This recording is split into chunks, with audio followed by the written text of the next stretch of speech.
So we were just talking about hottest times of the year, what we've experienced in rankings. And I felt like this, year has been super hot. Clearly it hasn't, but I think this weekend is kind of what's leveling us out. It's going to feel pretty good. Completely leveling us out, especially from what was happening earlier this week. It was so miserable. And really the main reason, Dana, that it hasn't been one of the hottest years ever, it hasn't been near as dry as what our hottest years ever recorded were. So it takes more of the sun's energy to heat a humid atmosphere. The humidity, Joseph's favorite.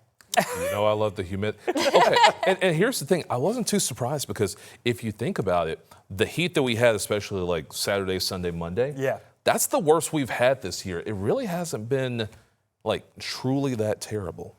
But can you believe I said that? I'm shocked. But gosh, yeah. But gosh, I'm so proud. The two days we did have it, Sunday and Monday. Ooh, yeah. It made up for all the it really did. Okay days, I suppose. Yeah, it really did. It was just blazing and boiling hot, but thankfully we have calmed down from that as we've gone throughout the week up to this point. Still a beautiful sunrise going on as the sun continues to move above the horizon here, showing off that we've got some serious clouds moving overhead right now. So we're starting to, see our clear sky get overtaken by some clouds. 70 degrees right now in Des Moines, feels like 70. Dew point, 64. Now, just as a reminder, dew points got all the way into the low and mid 80s earlier this week.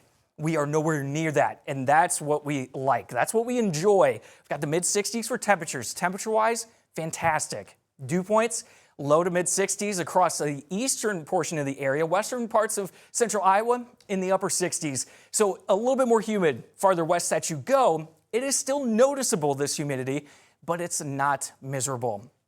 So all good news there. And in the forecast, when it comes to the humidity, we're going to have it at its highest and most humid Friday and tomorrow. That's because of the rain that is coming in. Otherwise, our dry days, look at our dew points and what's in the forecast. Down in the 60s, it is not going to be ramping back up the humidity, at least for the foreseeable future.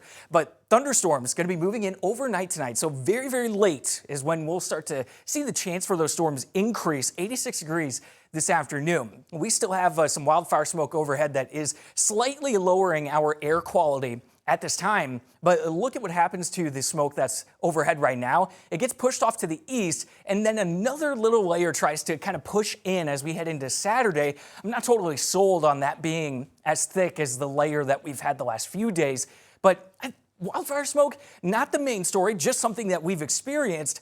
The rainfall, I want to focus on that because it is going to be in the form of thunderstorms and some heavy rain at times heading into late tonight and through the overnight. So looking at Futurecast here, this looks to be a menacing line of thunderstorms. There is a chance that damaging wind gusts happen in western Iowa as it moves into the state.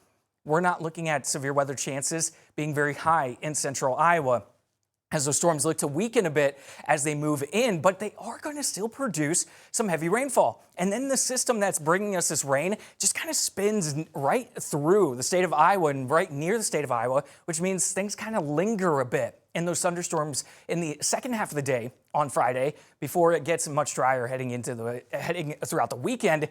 Could produce some of those heavier rainfall totals. We're looking at pockets of 2 to 4 inches of rain. And with that, we could have some localized issues. So in some of our communities, some lower lying spots or areas that typically flood during a heavy rain event, that is something that we will have to watch for and keep a close eye on. So we'll have updates for you and track those storms heading throughout tomorrow morning as we have a dry daytime today. So tomorrow looks to be the rainiest day and cloudiest day in the forecast, and that will keep our temperatures down. That's 79 degrees. Won't feel too bad, along with a bit of a breeze tomorrow afternoon as the rain ends. That weekend, fantastic. 81 for our Saturday, 87 Sunday, and we get back to some sunshine. So it is coming at a time, the rainfall, that we actually could maybe use at least a little bit. We just don't need the heavy rainfall all at once, which is something that has been typical for us over the last month to month and a half.